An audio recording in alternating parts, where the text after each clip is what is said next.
"I can make you hear," the boy said softly, his voice trembling like the distant hum of the city beyond the towers. The courtyard of Winslow Dynamics gleamed under polished steel and glass, where innovation masked the chill of isolation. Maxwell Winslow, the biotech titan who ruled an empire of neural wonders, strode past the fountains with his tablet in hand, barely glancing at his 10-year-old daughter. Charlotte, perched silently on the stone bench. Born deaf into a world of engineered perfection, Charlotte had navigated life through vibrations and signs. Her father's commands nothing more than shadows in the air. That was when he appeared Oliver Theodore, a quiet boy her age, in paint-flecked purple overalls, clutching an antique wooden comb etched with faint, glowing veins. Security eyed him warily, ready to usher him out, but something held them back. Their gazes locked hers, curious and wordless, his steady and knowing. He raised a small hand and signed a simple greeting she recognized from old books. For the first time in years, Charlotte's guarded expression softened. Someone saw her, truly. Moments later, she tilted her head as an odd itch stirred behind her ear. "It tingles," she signed, her fingers quick. Oliver knelt beside her, his eyes focused. "Hold still," he whispered. Before doubt could intervene, he gently lifted the comb to her hair and drew it through slow, deliberate. Something shifted beneath her skin. A black, coiled thing, part wire, part living shadow, wriggled free, dropping into his palm with a faint, electric pulse.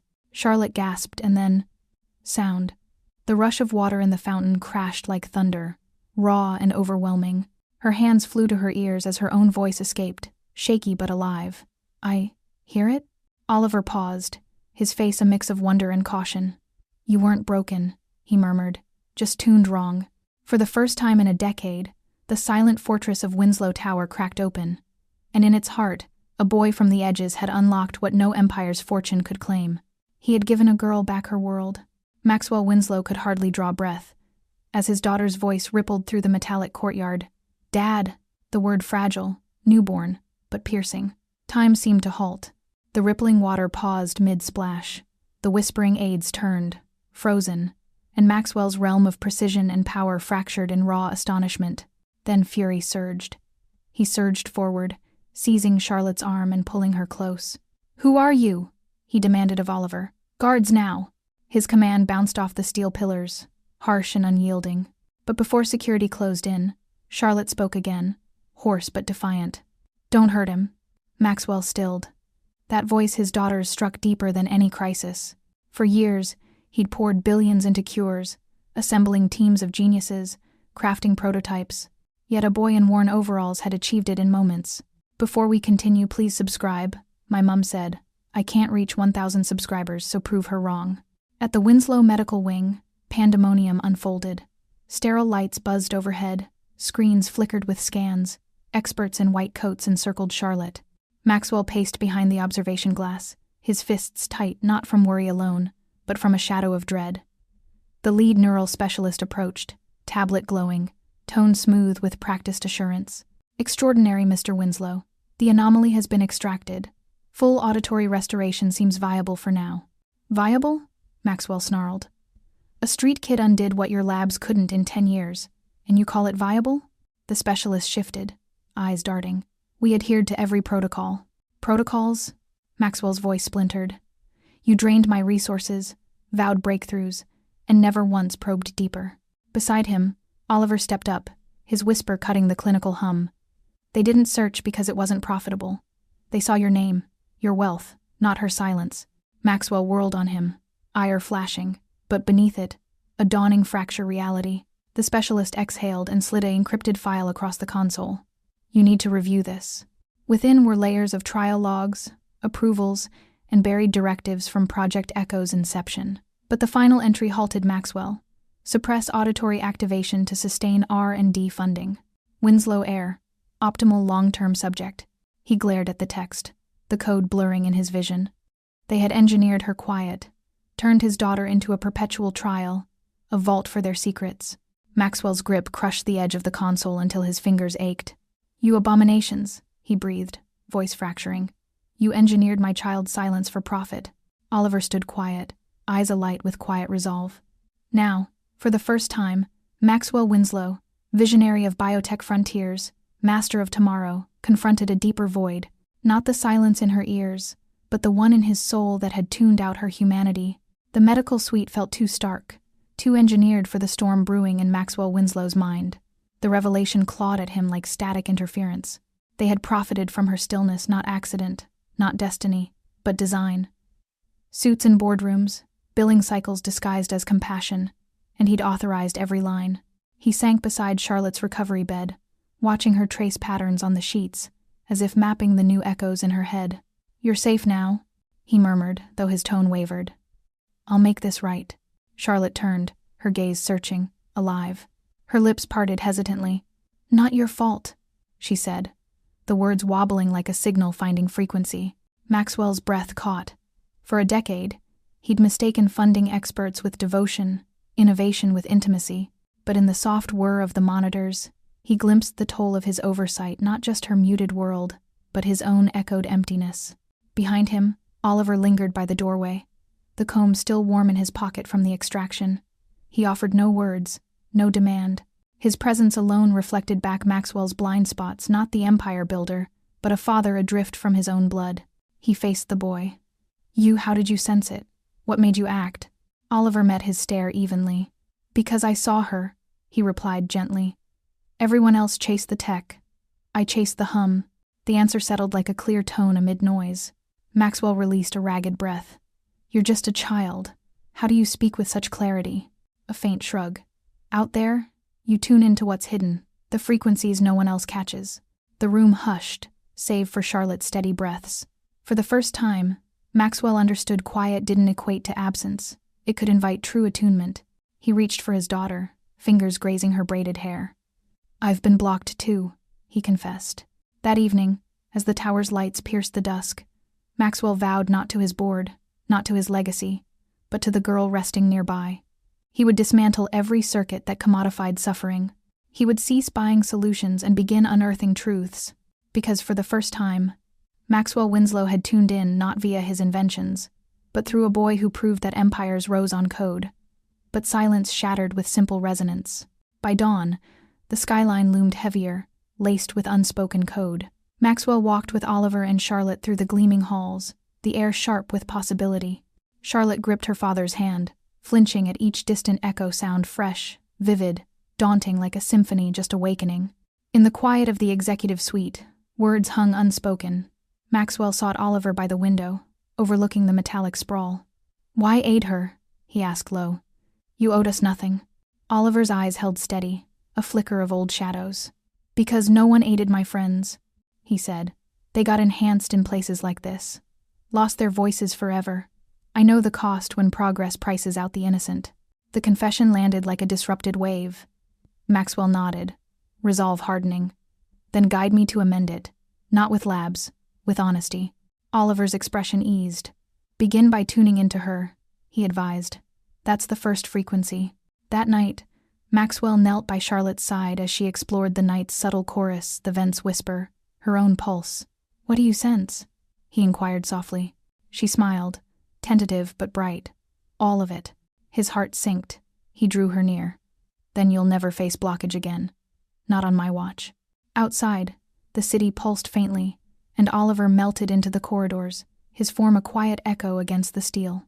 Maxwell observed, grasping that the boy with nothing had unlocked the sole vital circuit, a call to attune, confront, and exist as a guardian who could finally resonate. Weeks on, whispers of the miracle at Winslow Dynamics circulated. But for Maxwell, it was no wonder only awakening. He lingered outside the medical labs once more, where he'd once greenlit trials over questions. Now he initiated something profound, a probe into the networks that had banked on his daughter's hush. The executives pleaded, cloaking deceit and regrets, but Maxwell's tone rang clear, no longer that of a mogul. It was a father's signal. "You blocked her for gain," he stated evenly. "Now the world will resonate with the facts." Charlotte waited close, sketching rhythms on a pad, her chuckles light, jagged, but vibrant. Each note defied the lost years, and in the haze, Oliver observed, his overalls blending with the urban pulse as he readied to fade into the grid that overlooked him. Maxwell called out, voice firm yet grateful. "You restored her to me. How do I repay?" Oliver grinned subtly. "No debt, Mr. Winslow. Just vow to keep attuning to her, and the unheard signals beyond." With that, he vanished into the light, his outline merging with the dawn. As the sun climbed, Maxwell at last decoded Affluence's code. It forged spires, but empathy forged links. He'd pursued dominance, only to find the strongest pulse was attunement. We often mistake hearing for mechanics, but true resonance starts in the core. When we peer past wealth, status, and schemes, we reclaim our essence. One gesture of insight can unblock realities, mend fractures, and restore a silenced soul. This awakening pulls us deeper into the shadows of Project Echo, the hidden trials that birthed Charlotte's silence and Oliver's quest. As Maxwell delves into the encrypted archives, the comb's origins and the coil's dark purpose begin to hum louder, revealing how one family's perfection ensnared thousands. The sterile corridors of Winslow Medical blurred into a frenzy as Maxwell Winslow clutched Charlotte's hand, her small fingers slick with the residue of shock. Security had swarmed the courtyard moments after Oliver's shadow slipped away, bundling them into an armored transport that sliced through the city's neon veins. Flashes from hovering drones pierced the tinted windows, news feeds already buzzing with speculation. Winslow Hare's sudden recovery. Miracle or malfunction? The headlines screamed, but Maxwell's mind echoed with a single, fractured frequency. What have I unleashed? In the private wing, a fortress of seamless white panels and humming airlocks, doctors descended like circuits activating in sequence. Neurospecialists in crisp lab coats, biometric scanners whirring to life, interns darting with tablets aglow. Charlotte was eased onto a padded exam table, her Renaissance dress a stark contrast against the clinical gleam, her red braids splayed like forgotten code. Cameras, corporate, not paparazzi, flashed from concealed ports, capturing every angle for the internal archives. Maxwell stood at the threshold, his suit rumpled, projecting the unyielding poise of a CEO who bent reality to his will. "Ladies and gentlemen," he announced to the assembled team, his voice steady over the intercom. "This is a technological anomaly, nothing more. A prototype resonance from our labs must have interfaced unexpectedly. Document it. Analyze it. But contain the narrative. Winslow Dynamics innovates. We don't speculate." The words flowed like a pre-programmed script, designed to shield the Empire from scrutiny. Outside, in the digital ether, his PR machine would spin it as a breakthrough. Breakthrough in neural restoration, Winslow leads the way. But behind the reinforced doors, as the team dispersed to their stations, Maxwell's hands trembled. He pressed them against the cool glass, watching Charlotte's chest rise and fall, each breath now a symphony she was only beginning to decode. "Run full diagnostics," he ordered, his tone clipped. "Scans, neural probes, full-spectrum audio mapping, and the object seal it in containment. No one touches it without my clearance." The extracted coil, that black, writhing remnant, had been whisked away in a shielded case. Now, in a sub-level vault, it rested under quarantine lights, encased in a transparent stasis field. It pulsed faintly alive, or at least simulating life, a segmented form of nanotech and organic mimicry, its surface rippling like oil on water. Engineers monitored it from adjacent consoles, their faces pale as readouts spiked with erratic signals. "It's emitting low-frequency bursts, sir," one reported via comms. "Like it's searching." Maxwell waved them off, retreating to a shadowed observation booth. The silence here was engineered, a vacuum chamber for thought. But his mind fractured, pulling him back to the sterile birthing suite 10 years prior, where perfection had been his god. Flashback. The delivery room at Winslow Medical, lights surgical and unforgiving. His wife, Elena, lay exhausted, her dark hair matted, holding their newborn Charlotte, tiny and perfect in every metric except one. The scans had flagged it early. Auditory neural pathways underdeveloped, a genetic whisper of silence in a genome Maxwell had already begun optimizing through prenatal tech. "I can fix this," he'd vowed to Elena that night, as she cradled the infant. Project Echo will make her hear symphonies no one else can. Project Echo, his magnum opus, born in the fever of late-night labs. Nanotech worms, microscopic marvels designed to burrow into the auditory cortex, enhancing signals, amplifying the unheard. Inspired by deep-sea creatures that listened to infrasound, the worms would weave neural bridges, turning weakness into superpower. He'd poured fortunes into it, envisioning a world where deafness was obsolete, where Winslow Dynamics owned the very essence of perception. Elena had hesitated, her eyes on Charlotte's peaceful face. "She's not a prototype, Max. She's our daughter." But arrogance was his algorithm unyielding, self-correcting only in hindsight. The first trial. Charlotte, days old, Under the guise of routine enhancement, the worm injected, a shimmering thread vanishing into her bloodstream. Initial readings glowed green, integration successful. Then, the glitch. The worm didn't enhance, it insulated. Her auditory centers went dark, sealed behind a firewall of overzealous code, preserving data integrity over function. Unintentional, the logs claimed, but Maxwell had buried the anomaly, rerouting funds to refinements. Elena's protests faded into grief, and then silence, her own health declining under the strain, until she slipped away 2 years later, leaving him with a daughter he couldn't reach and an empire built on the echo of his failure. The memory snapped back as a probe hummed to life in the exam room. Charlotte winced, her eyes fluttering open to the onslaught. The wing's ambient sounds, once invisible, now assaulted her. The relentless buzz of fluorescent lights, the murmur of technicians' breaths, the distant thrum of elevators like heartbeats in the walls. She pressed her palms to her ears, curling inward, her ornate dress whispering against the table. "Dad?" Her voice was small, tentative, laced with the raw edge of discovery. "It's too much. Everything's loud." Maxwell pushed through the door, kneeling beside her. The doctors hovered, but he silenced them with a glare. Up close, he saw it, not pride in her eyes, but a mirror of his own fear. She wasn't beaming at the miracle. She was unraveling in it, piecing together the terror beneath his facade. "Make it quieter," she pleaded, signing the words even as she spoke them. He nodded, throat tight, signaling for dampeners, acoustic panels that softened the air to a hush. As the noise receded to a tolerable hum, Charlotte's gaze sharpened on him. "You're scared," she said softly, the realization dawning like a signal breaking through static. "Not happy. Why?" The question pierced deeper than any scan. He had no answer, not yet. Instead, he squeezed her hand, the weight of unspoken code pressing down. Oliver had vanished in the courtyard melee, slipping past security like a ghost in the system. Maxwell's teams scoured the feeds, but the boy was a shadow, no ID, no trace, just the purple overalls fading into the urban grid. What lingered was the comb, left on the bench amid the chaos, its wooden handle warm as if charged. Maxwell retrieved it now, in the quiet of his private office adjoining the wing. The antique piece felt alien in his palm, carved from some resonant wood, veined with metallic threads that caught the low light.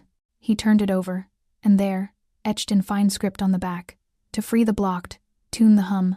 The words hummed in his mind, a riddle from the edges of his empire. Who was this boy? A hacker? A rival's plant? Or something more primal, a glitch in the machine? Down in the vault, the containment unit's alarms chirped softly. The black coil twitched, its pulses syncing faintly with the comb in Maxwell's hand. He stared at the monitor feed, the object's form coiling tighter, as if awakening to scrutiny. Maxwell stared at the pulsing black coil and whispered, "What did I put inside my child?" Maxwell's whisper hung in the vault's sterile air, unanswered, as the black coil's pulse synced with the distant rhythm of the tower's core. He pocketed the comb, its inscription burning like a latent code, and returned to the medical wing. Charlotte slept fitfully under the dimmed lights, her face pale against the monitoring pads, the dampeners holding the world's clamor at bay. He watched her for hours, the Empire's hum a mocking lullaby, until exhaustion claimed him in a chair nearby. But sleep brought no peace, only echoes of what he'd buried. Hours later, in the dead of night, Charlotte stirred. The dampeners had cycled off for routine calibration, and in that fragile quiet, the whispers began. Not voices, not quite mechanical sighs, like gears grinding in a dream. A low, insistent chatter, fragmented and electric, seeping from the vents overhead. She bolted upright, heart racing, the hospital gown whispering against her skin. The room was empty. Maxwell slumped in his chair, but the sounds persisted, pulling at her like invisible threads. Curiosity overrode fear. Barefoot, she slipped from the bed, the cool tile sending shivers up her legs. The whispers grew clearer as she cracked the door, tinny murmurs, overlapping in a digital haze, emanating from the walls themselves. She followed them into the empty corridors of Winslow Tower, the private wing's halls stretching like veins in a colossal machine. Emergency lights cast long shadows, painting the steel panels in ghostly blue. Her steps echoed softly, her first true footsteps with sound, and she winced at the betrayal. But the whispers urged her on, louder now, from behind the seamless bulkheads. A vent grate hummed nearby, expelling a breath of conditioned air laced with static. Charlotte knelt, pressing her ear to the metal. Their faint clicks, like Morse code from forgotten transmitters, rising from the servers buried deep in the substructure. She trailed the sound further, past locked doors etched with access codes, toward the central atrium where the tower's spine pulsed. The air thickened with ozone, the whispers evolving into layered tones, whirs from cooling fans, the soft beep of data streams racing through fiber optics. It felt alive, this building his building whispering secrets it wasn't meant to share. Meanwhile, on the city's ragged outskirts, Oliver Theodore melted into the fog-shrouded alleys, the Combs twin tucked safely in his overalls pocket a spare, etched with the same cryptic promise. The towering spires of downtown faded behind him, replaced by crumbling warehouses and chain-link fences scarred by time. He moved with purpose, hood up against the drizzle, his small frame navigating the underbelly like a signal dodging interference. He wasn't fleeing. He was searching for a contact, a hidden node in the network of survivors who'd glimpsed the truth. The orphanage loomed at the edge of his memory, a squat concrete relic on the city's fringes, where state-funded care masked something far crueler. Oliver had been 6 when they brought in the vans. Winslow Dynamics contractors, clipboards in hand, promising auditory therapy for the underprivileged. The children, a dozen or so, lined up in the dim rec room, eyes wide with a mix of hope and hunger. "This will open your world," the lead tech had said, her smile as polished as the injectors. It was Project Echo's shadow program outreach disguised as charity. Nanotech worms, scaled down for therapeutic enhancement, slipped into their ears under the guise of eardrops. Oliver remembered the pinch, the cold flood in his veins, then the haze. Most kids perked up at first, giggling at birdsong, chasing echoes, but the glitches came swift. Seizures in the night, eyes glazing over as the worms burrowed too deep, recording neural patterns instead of amplifying them. They weren't enhancers. They were harvesters, siphoning thoughts, voices, fragments of minds to fuel the company's data vaults. One by one, the others faded. Fever dreams turned to comas. The orphanage staff whispered of complications, shipping bodies to unmarked clinics. Oliver survived intact, or so they thought. But the worm in him adapted differently, mutating into a sensitivity.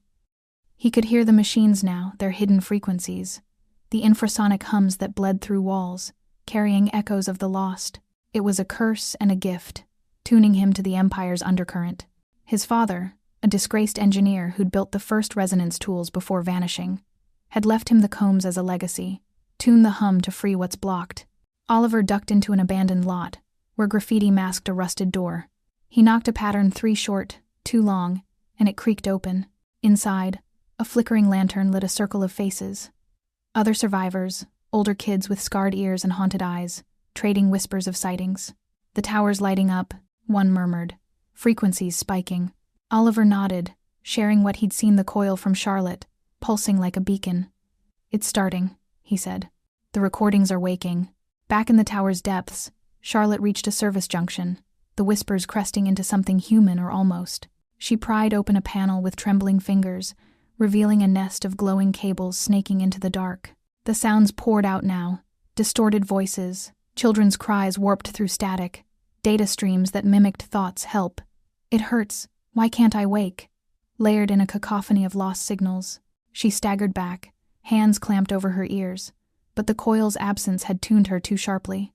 It hadn't been a mere implant, blocking her hearing in some failed experiment. It was a recorder, a parasitic archive, storing the neural imprints of others, using her brain as a secure node. The cries weren't ghosts. They were echoes, harvested minds from trials like Oliver's orphanage, funneled into Winslow's servers for advancement. Her father's perfection had built a graveyard of silenced souls, and now, with the worm gone, their frequencies bled into her. Tears streamed down her face as she sank against the wall, the tower's hum enveloping her like a confession. The voices swelled, laughter turned to sobs, questions dissolving into code until a distant door hissed open. Footsteps, Maxwell's, roused by an alert.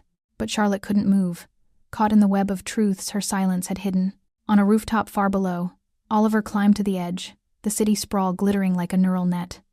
The tower loomed, its pinnacle aglow with anomalous energy. He pressed the comb to his temple, listening to the rising chorus. "They're not dead," Oliver whispers from a rooftop, staring at the glowing tower. They're still speaking through her. Before we continue, please comment below where you're tuning in from. Smash that subscribe button for more twisting stories like Now Let Continue. The rooftop wind carried Oliver's whisper into the night, a fragile signal lost amid the city's ceaseless drone. Below, the tower's glow pulsed like a heartbeat, erratic and insistent, as if the voices within had found a new conduit. He couldn't wait for allies or plans, the frequencies were surging, and Charlotte was at the center. Tucking the comb into his pocket, Oliver descended the fire escape, his purple overalls blending with the shadows. Sneaking back into the core of the beast would be suicide, but silence demanded action. He slipped through the undergrid, past patrolling drones and flickering holograms, toward the tower's service entrance's forgotten veins where security lapsed. Inside the corridors, Charlotte huddled against the wall, the voices a relentless tide ebbing in her skull. The panel she'd pried open still hummed, cables glowing faintly, but the cries had dulled to murmurs, as if sensing her overwhelm. Footsteps echoed Maxwell's, she realized, his silhouette approaching from the far end. Panic surged. She couldn't face him yet, not with these echoes clawing for release. Ducking into a side maintenance chute, she crawled through the dim confines, emerging in a lower-level laundry steam vents hissing like warnings. Her heart pounded, the new sounds amplifying every creak, but curiosity burned brighter than fear. If the tower whispered truths, she needed to hear them all. Dawn's first light filtered through grated vents when Oliver breached the perimeter, scaling a delivery dock with the agility of someone who'd evaded worse than guards. He knew the layout from scavenged blueprints, his father's old notes. Smudged but sharp. Moving like a ghost, he navigated the sublevels, the comb guiding him with subtle vibrations against his skin. The frequencies led him upward, toward the private wing, where Charlotte's signal thrummed strongest. She found him first, or rather, the hum did. Slipping from the laundry into an access hall, Charlotte froze at the soft scrape of boots. There, in the half-light, stood Oliver, his face smudged with grime, eyes wide with relief. "You," she breathed, her voice a tentative echo, no longer silent, but still signing out of habit. "What are you doing here?" He stepped closer, glancing over his shoulder, the voices there calling louder. "I had to come. You're hearing them too, aren't you?" She nodded, the weight of the night pressing down. The curiosity that had pulled her through the corridors now pulled her to him. Maxwell's world felt like a cage of polished lies.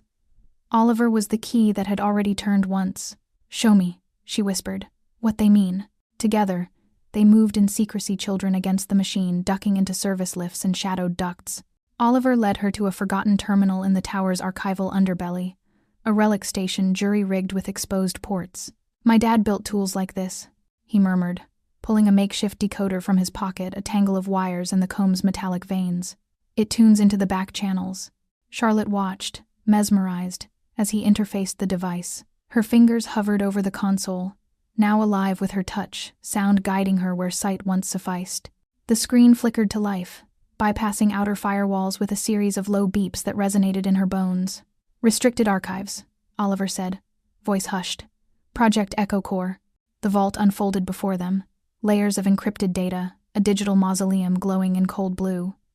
Files cascaded thousands, labeled with clinical precision. Names, ages, audio codes. Subject 001. Elena Protocol Adult Neural Backup. Age 28. Integration. 87%. Charlotte's breath caught. Her mother. But deeper, the truth uncoiled like the black worm itself. Project Echo wasn't enhancement. It was preservation, a sinister archive storing human consciousness as backup data in living hosts. The nanotech worms didn't amplify hearing. They mapped and extracted neural patterns, uploading fragments of minds, memories, thoughts, essences into symbiotic vaults. Children were ideal, malleable brains, low risk for detection, their silence a cover for the harvesting. The worms burrowed, recorded, and muted to prevent overload, turning young hosts into unwitting servers for the elite corporate immortality, consciousness digitized and distributed, all under the guise of medical trials. Charlotte scrolled, horror mounting. Hundreds of files. Orphanage Batch 47. Auditory Therapy Group, ages 5 to 8. Extraction yield, high. Status, dormant upload. Among them, Oliver's orphanage names she recognized from his rooftop gaze. Theodore, O. Anomaly survivor. Partial ejection detected. The cries she'd heard weren't malfunctions. They were the stored souls, trapped in limbo, their data streams bleeding through the network like ghosts seeking release. We were storage? Charlotte's voice cracked, hands signing furiously. They used us, like hard drives. Oliver's face hardened, the comb warm in his grip. Not anymore. The coil in you, it was the lock. Now it's breaking. Alarms pierced the air sharp, synthetic wails. The breach had tripped a sentinel protocol. Footsteps thundered from the halls, heavy and authoritative. Maxwell burst through the access door, flanked by security in tactical gear, his face a storm of betrayal and dread. "Charlotte!" His roar echoed off the panels, raw with a father's fear laced in command. "What have you done?" She stood frozen, the screen's glow illuminating her tear-streaked face, Oliver at her side like a defiant shadow. Maxwell's eyes flicked to the files, recognition dawning in horror. "Shut it down," he snarled at the guards, lunging for the console. "Erase the logs now." Oliver yanked the decoder free, sparks flying, but Maxwell seized Charlotte's arm, pulling her back. "Home, now. This boy, he's poison. You never see him again." His voice trembled, not with anger alone, but the crumbling facade of control. The Empire's secrets spilled across the terminal, and in her eyes, he saw the accusation he'd long suppressed. The guards advanced on Oliver, tasers humming, but Charlotte wrenched free, her newfound voice rising in a shout that cut through the chaos. "No, you can't hide it anymore." Maxwell whirled, desperation etching his features. "I built this to save you, to save everyone. Erasing it protects us all." But the files lingered in the air between them, a digital requiem. Charlotte's hands fell to her sides, signing the truth that needed no words. Charlotte looks at her father and signs. "You silenced them all." The signed words hung in the archival underbelly like a severed signal, Charlotte's fingers trembling in the air between her and Maxwell. The console's glow flickered erratically, casting jagged shadows on his face, shock hardening into a mask of authority. Security closed in on Oliver, their boots thudding like muffled heartbeats, tasers crackling with restrained threat. "Detain him," Maxwell barked, his voice a whip crack over the alarms. But in his eyes, doubt flickered a glitch in the code of his command. Oliver twisted free for a heartbeat, pressing the comb into Charlotte's palm. "Tune it," he whispered urgently, before a guard's grip yanked him back. "It'll show you the truth." The doors sealed behind him with a pneumatic hiss, dragging him into the tower's underbelly for interrogation. Charlotte clutched the object, its wood warm and veined with metal, as Maxwell pulled her away. "This ends now," he said, steering her toward the lifts. But the file's echoes lingered in her mind, names, cries, a chorus of silenced lives. Up in the executive suites, Maxwell's world contracted to the hum of his private sanctum. He paced the panoramic office, the city sprawl a glittering neural net below, while Charlotte was confined to her quarters under watchful eyes. The breach report scrolled across his holographic display. Unauthorized access, data exfiltration, minimal but damning. Pride surged like a firewall. He'd built this empire on unassailable tech, not childish rebellion. Yet the signed accusation clawed at him. "You silenced them all." He shoved it down, summoning his chief scientist via comms. Dr. Elias Harland arrived swiftly, a gaunt figure in a lab coat starched to precision, his eyes sharp behind augmented lenses. "The anomaly from the courtyard," Maxwell demanded, activating the vault feed. The black coil pulsed in its stasis, syncing faintly with the tower's ambient frequencies. "And now this breach. What are we dealing with?" Harland adjusted his lenses, scanning the readouts. His voice was clinical, laced with unease. "The coil is a prototype from Echo's early-phase nanotech designed for neural mapping. But the boy's device, it's a disruptor. If it's interfacing with the network—" "Spare me the theory," Maxwell cut in, though his hands betrayed him, clenching at his sides. "The full scope, now." Harland hesitated, pulling up encrypted schematics. "Project Echo evolved beyond enhancement, sir. The worms weren't just recorders, they were adaptive. In living hosts, especially children, they store consciousness fragments as backups. But if disrupted, like with that comb, the data could cascade. Awaken in other hosts." Maxwell's gaze narrowed. "Awaken how?" The scientist leaned in, voice dropping. "If those devices awaken, they could overwrite living minds. The stored essences, memories, personalities might flood the host neural pathways. Imagine a child's thoughts drowned by dozens, hundreds of others. Chaos. Identity erasure. We've seen simulations. Neural collapse in under 48 hours. The words landed like a system crash. Maxwell envisioned it the Empire's advancements, unraveling brains worldwide, his legacy a plague of overwritten souls. The full horror bloomed. Not a failed experiment, but a systematic theft of innocence. Children turned into vaults for the powerful. Pride locked it away, he couldn't admit it. Not yet. To confess was to dismantle everything. "Contain it," he ordered Harland. "Double the firewalls. And find that boy. I need answers, not alarms." Harland nodded, retreating, but Maxwell lingered, staring at the coil's pulse. The sins stacked like corrupted data. Elena's warnings ignored, Charlotte's silence engineered, thousands more harvested in shadows. He was the architect, and the structure teetered. But admission? That was a vulnerability no CEO could afford. Down in her quarters, a gilded cage of soft lights and soundproofed walls, Charlotte paced, the comb heavy in her fist. The voices had quieted after the confrontation, but anticipation thrummed in her ears like static buildup. Slipping past a dozing attendant with a signed distraction, she darted to a hidden alcove, a disused study her mother had claimed years ago. The walls here felt warmer, less like circuits and more like echoes of laughter long faded. She activated the comb tentatively, running it through her braids as Oliver had in the courtyard. A low vibration hummed to life, not sound, but resonance, a frequency that bypassed her ears and resonated in her bones. The air shimmered faintly, and her vision blurred as if tuning a lens. Then, the test began. Pressing the comb to a small mirror, its metallic veins glowing, she watched her reflection warp, overlaid with ghostly scans. Neural maps, not of her alone, but branching outward. The discovery unfolded like a virus replicating. The coil in her hadn't been unique.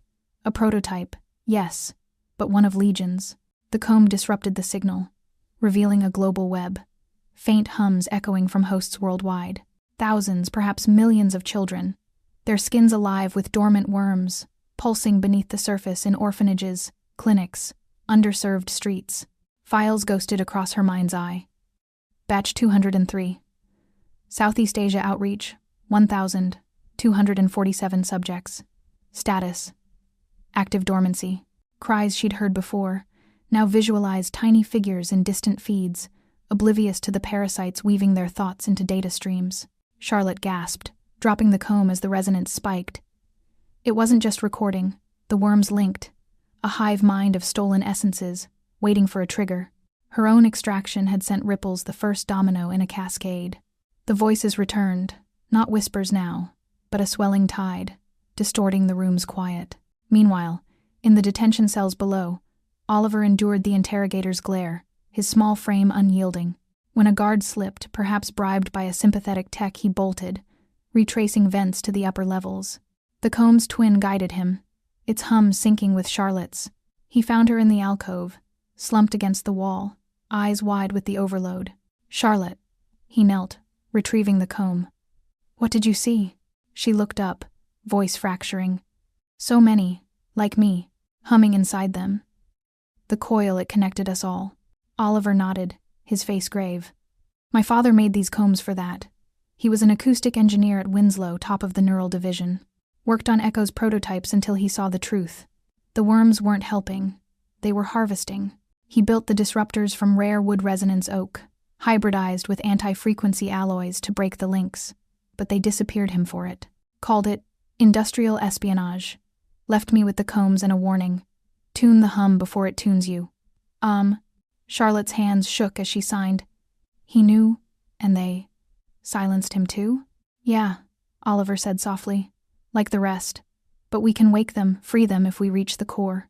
The plan ignited between them, a spark in the overload. But as Oliver spoke, Charlotte's hearing betrayed her.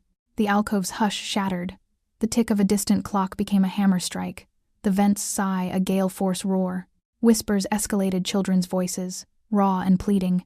"Let me out, it burns, Mama," morphing into screams that clawed her skull. Every sound amplified, the tower's infrastructure a orchestra of agony, pipes groaning like wails, lights buzzing like swarms. She curled fetal, sobbing, the comb slipping from her grasp. The lost children weren't fading. They were amplifying, their stored essences latching onto her freed pathways, flooding in like data overflow. Oliver held her shoulders, whispering urgently, "Breathe. Focus on my voice. The resonance is bridging them to you." But the screams peaked, a cacophony of stolen lives demanding release. Maxwell's empire wasn't just silent, it was a scream suppressed, and now it roared through her. "They want to be heard," Charlotte sobs. "And they're inside me." Charlotte's sobs echoed in the alcove, raw and unraveling, the voices within her twisting like frayed wires.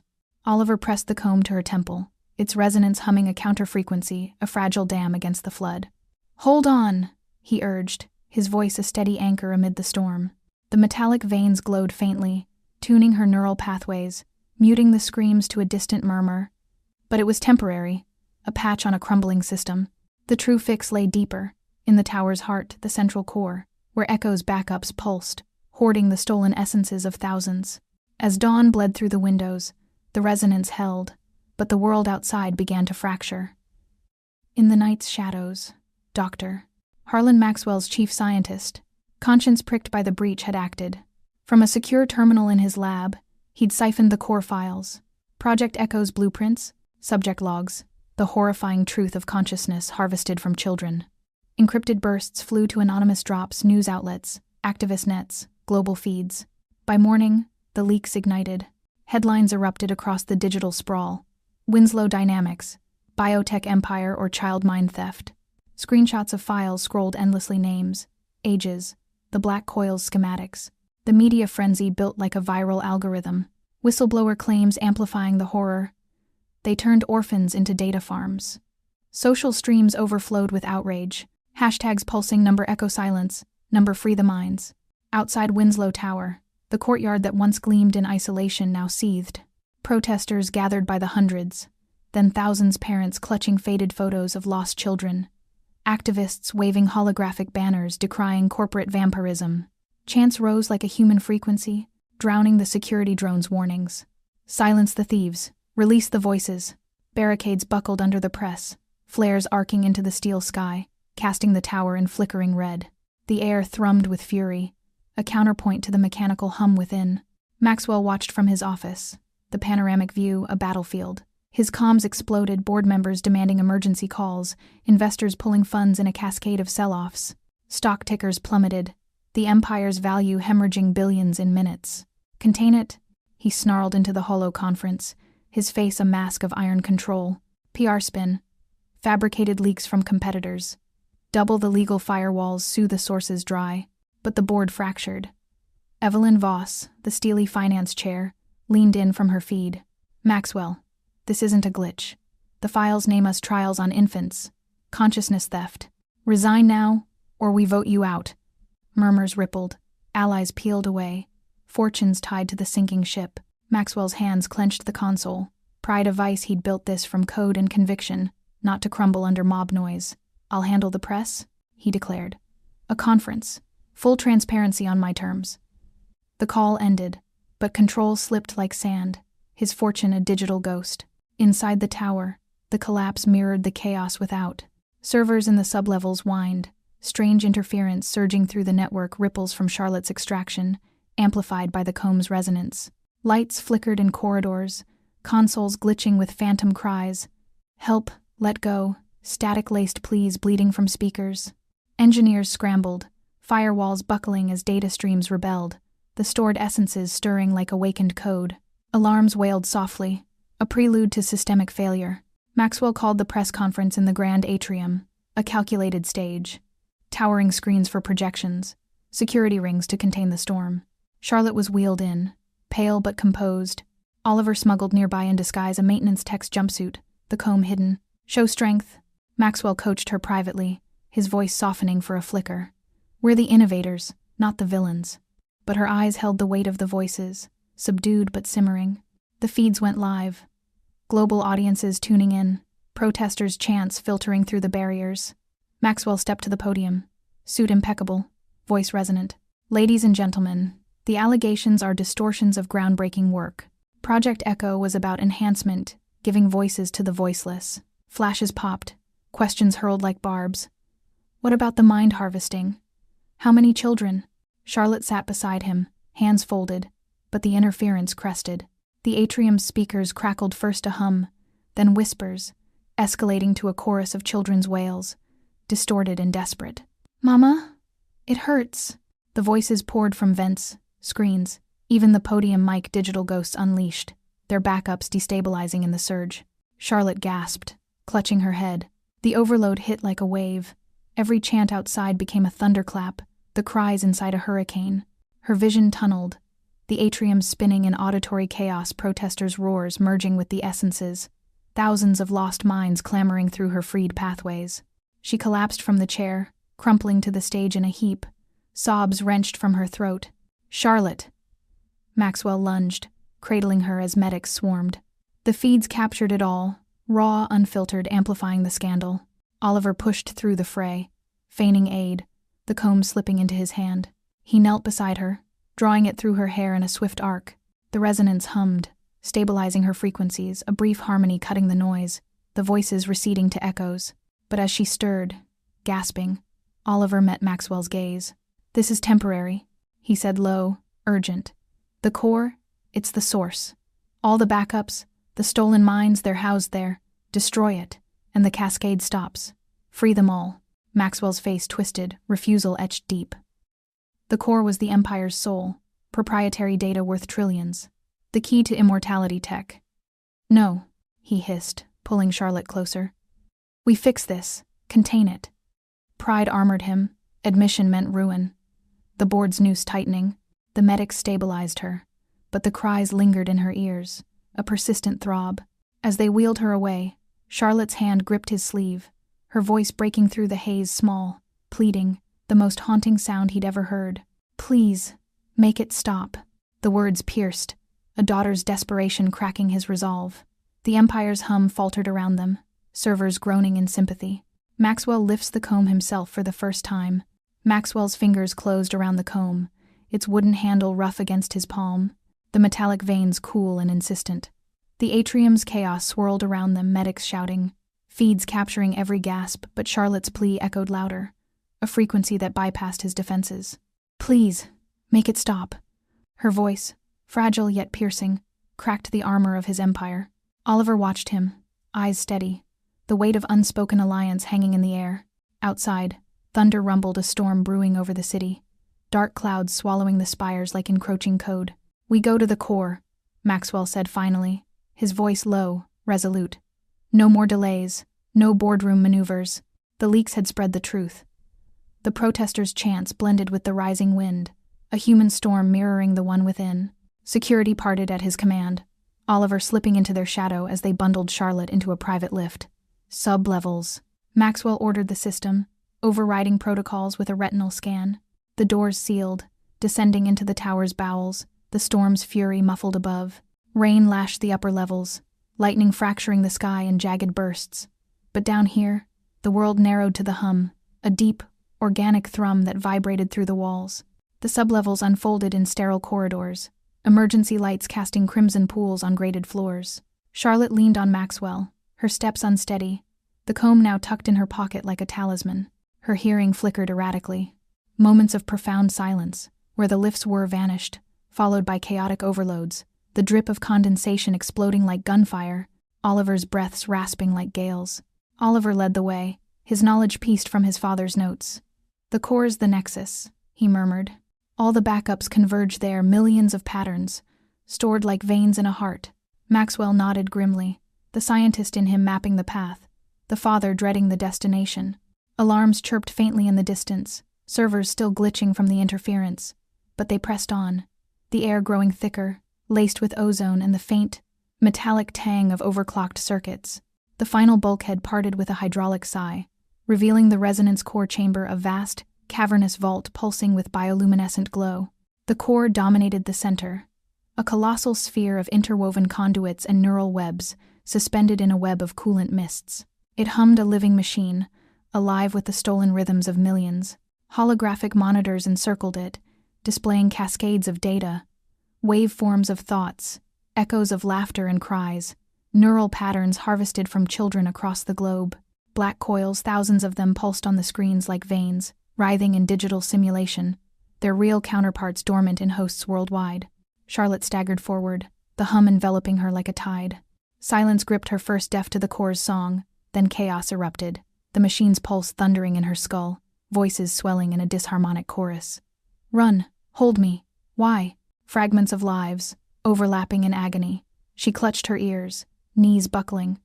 "It's everything," she gasped, signing frantically. Maxwell caught her, his face ashen, the storm outside rattling the chamber's vents in sympathy. Oliver activated a console, pulling up access logs. Look, the origins. The screens shifted, delving into Echo's genesis. Files unspooled. Early trials. Adult subjects before the children's batches. The first entry halted them cold. Subject: Alpha. Elena Winslow. Age 28. Neural integration. Partial upload. Purpose: prototype consciousness backup. Maxwell froze, breath catching. Elena, his wife, Charlotte's mother, smiling in archived footage, her dark hair framing a face alive with hope. "I can fix this," she'd said then, echoing his own words from the birthing suite. But the logs revealed the lie. After Charlotte's enhancement failed, Elena had volunteered as the first adult test. Desperate to reclaim their daughter's hearing, she'd submitted to the worm, her mind mapped as a safeguard. The upload succeeded partially, her essence fragmented, stored as a foundational pattern to stabilize the children's data. But the process fractured her. Seizures, withdrawal, her decline masked as grief until she slipped away, her consciousness lingering in the core like a ghost in the machine. "She's here," Charlotte whispered, tears streaming, her hearing stabilizing just enough to isolate a familiar timbre amid the din, a soft maternal hum. "My girl, listen." It wove through the chaos, warm yet trapped, a voice from the void. Maxwell's hand trembled on the console, pride shattering against the revelation. "Elena, I did this to you." To destroy the core meant erasure, wiping the backups clean, freeing the children but condemning her forever. Her patterns, woven into the system's spine, would dissolve in the unraveling. "We can't," he choked, stepping back. "I can't lose her again." The storm raged louder above, lightning illuminating the chamber in stark flashes, the coils on the monitors coiling tighter, as if sensing the impasse. Oliver's eyes hardened. "She's already lost, trapped in this prison you built. The children too. Destroy it, or the overwrite spreads." He moved to the core's interface, the comb in hand. Charlotte nodded weakly, her voice threading through. "Dad, she's suffering, like me." Hesitation gripped Maxwell, the architect facing his creation's abyss. The hum swelled, Elena's echo pleading silently, "Let go." But Oliver didn't wait. Pressing the comb against the console's neural port, he activated it. The wood-metal hybrid resonated, a counterwave surging outward, disruptive frequencies clashing with the core's song. Sparks flew, monitors glitching as data streams unraveled, black coils on the screens fraying like severed nerves. The tower trembled deep, visceral quakes rippling through the foundations. Conduits groaned, mists swirling chaotically, the hum fracturing into dissonance. Alarms blared, the storm outside sinking in fury, rain hammering the upper levels like judgment. Charlotte's hearing spiked one final time, Elena's voice clear amid the collapse, a goodbye woven with forgiveness. "She's saying goodbye," Charlotte whispers, tears in her eyes. "She says thank you for finally listening." Charlotte's whisper cut through the chamber's dissonance, her tears catching the erratic glow of unraveling monitors. Elena's voice faded into the hum, a final, forgiving echo swallowed by the surge. The resonance wave from Oliver's comb cascaded outward, a digital tsunami clashing against the core's defenses. Sparks erupted in brilliant arcs, conduits bursting like overpressured veins, the sphere at the center shuddering as neural patterns fragmented. The tower groaned a colossal, living sigh as the implosion began. Deep fissures spiderwebbed across the vault's walls, coolant mists igniting in ethereal blue flames. Data streams, once orderly rivers of stolen minds, scattered like broken light across the skyline, holographic bursts exploding upward through the tower's apex, painting the storm-lashed city in fleeting rainbows of code. Children's laughter mingled with cries in the ether, essences freed in chaotic dissolution, raining down as pixelated ghosts over the protesters below. The ground quaked, floors buckling, the storm outside amplifying the ruin with thunderous applause. Maxwell scooped Charlotte into his arms, her slight form limp against his chest, the comb clutched in her hand like a relic. "Hold on," he murmured, voice steady amid the roar. Oliver followed close, dodging falling debris, shards of paneling and sparking wires as they raced for the emergency shafts. The lift was offline, so they plunged into service tunnels, the air thick with acrid smoke and the fading wails of the core. Alarms wailed in futile protest, the tower's skeleton twisting as upper levels caved inward. They emerged through a lower grate into the courtyard, the rain a torrent now, soaking them to the bone. Maxwell's suit hung in tatters, ripped by jagged metal, his face streaked with grime and resolve. Behind them, Winslow Tower, once a monolith of steel and ambition, crumpled in stages. The pinnacle shearing off in a cascade of fire and light, the midsections folding like a defeated giant. Flames licked the ruins, illuminating the protesters' stunned faces as they scattered from the debris. The empire burned, its fall a symphony of crackling thunder and collapsing steel. The data ghosts dissipating into the night sky like liberated souls. News drones hovered at a safe distance, feeds going viral in real time. Catastrophic failure at Winslow Tower, structural collapse amid scandal. Outlets spun it as an accident, overloaded systems from the anomalous event. A tragic engineering flaw. No casualties reported, anchors intoned gravely. But the biotech giant's headquarters is no more. The narrative sanitized the truth, burying the leaks under layers of speculation. But Oliver knew better. From the shadows of a nearby alley, rain sluicing off his overalls, he watched the inferno. This wasn't failure. It was cleansing a resonance that shattered the silence, freeing the trapped voices to echo unbound. He slipped away into the downpour, the Combs twin a quiet weight in his pocket, his part in the symphony complete. Maxwell carried Charlotte through the chaos. Protesters parting like waves before a tide, some cheering, others filming with trembling hands. Medics swarmed from the fringes, but he waved them off, striding toward a makeshift stage where emergency lights pierced the storm. His board had fled, fortunes vaporized in the crash, but remnants gathered, shell-shocked employees in soaked uniforms, press drones whirring overhead, the crowd a sea of faces hungry for closure. He set Charlotte down gently on a crate, her eyes fluttering open, the voices in her head now a soft, fading chorus, freed, not silenced. The rain drummed on, but Maxwell stepped forward, the crowd hushing as recognition spread. Microphones extended from the press, holo screens flickering to life. "This is no accident," he began, voice amplified over the patter, raw and unfiltered. "Winslow Dynamics ends tonight not in flames, but in truth." Gasps rippled, cameras zoomed. He confessed everything.